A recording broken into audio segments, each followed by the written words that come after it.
I thought it would be a good thing for me to tell you tonight how well the war has turned for the Allies during the first 10 weeks.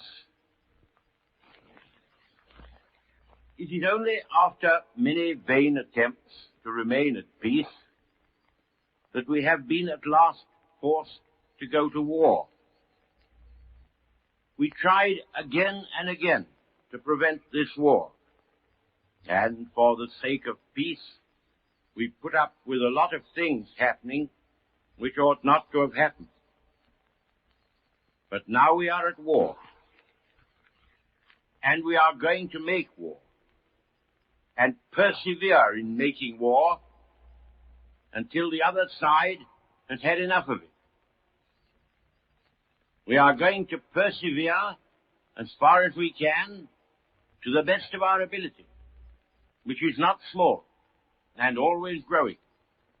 The superior quality of our Air Force has been proved both in pilots and in machines over the enemy. Our aircraft have shot down 15 German oversea raiders without losing one machine in the combat.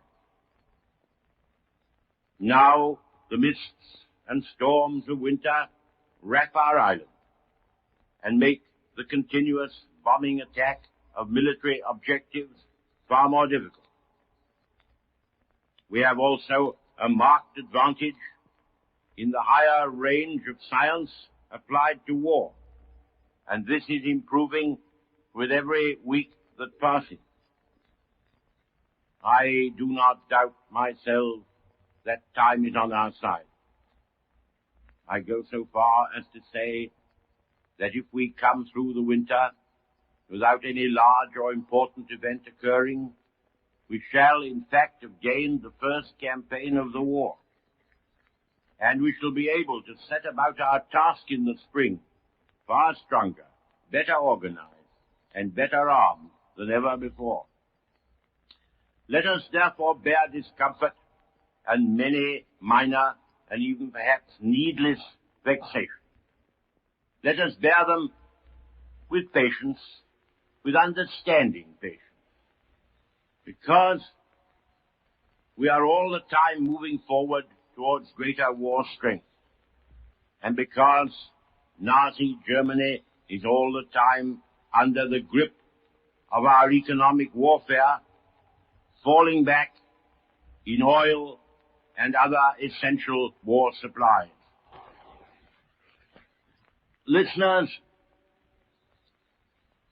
a long succession of important events has moved in our favor since the beginning of the war.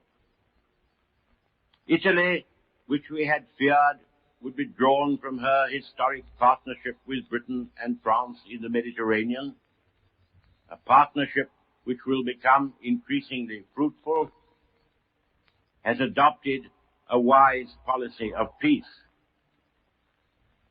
No quarrel has developed between us and Japan. These two great powers, which had joined Nazi Germany in the Anti-Comintern Pact, find it difficult to accommodate themselves to the change of front towards Bolshevism, which Herr Hitler and his bad advisor, Herr von Ribbentrop, those marvelous twin contortionists, have perpetrated. No one can underrate the importance of the Treaty of Alliance between Britain and France with Turkey. The Russian-Soviet government, embodied in the formidable figure of Stalin, has barred off once and forever all Nazi dreams of an advance in the East. The left paw of the bear bars Germany from the Black Sea. The right paw disputes with her the control of the Baltic. Whatever history may record about these events, the fact with which we have to reckon is perfectly plain. Nazi Germany is barred off from the east and has to conquer the British Empire and the French Republic or perish in the attempt. It is indeed a solemn moment when I speak to you on this 10th Sunday after the outbreak of war. Solemn. But it is also a moment sustained by resolve and by hope. I am in the singular position of having lived through the early months of the last German war upon Europe in the same position in charge of the British Admiralty as I am now. I am therefore very careful not to say anything of an overconfident or unduly sanguine nature. I am sure we have very rough weather ahead. But I have this feeling, which I must impart to you, that the Germany which assaults us all today is a far less strongly built and solidly founded organism than that which the Allies and the United States forced to beg for armistice 21 years ago.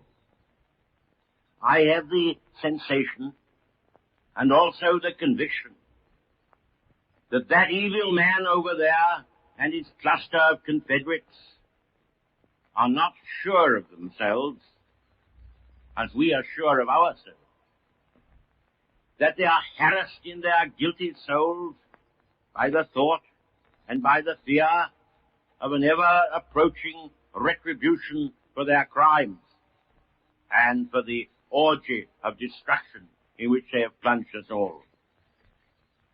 As they look out tonight from their blatant, clattering, panoplied Nazi Germany, they cannot find one single friendly eye in the whole circumference of the globe. Not one. Russia returns them a flinty glare.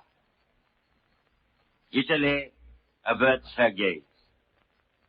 Japan is puzzled and thinks herself betrayed.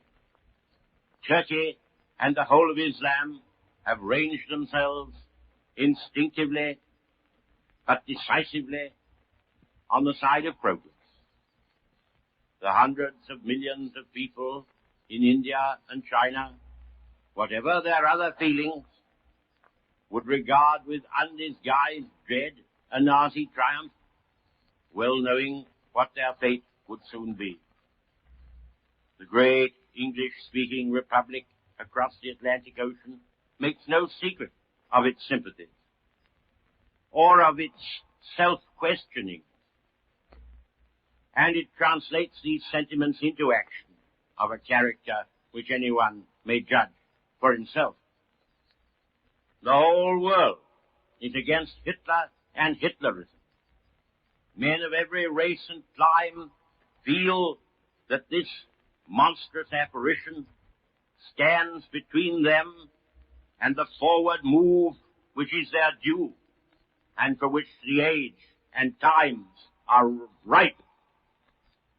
Even in Germany itself, there are millions who stand aloof from the seething mass of criminality and corruption constituted by the Nazi party machine.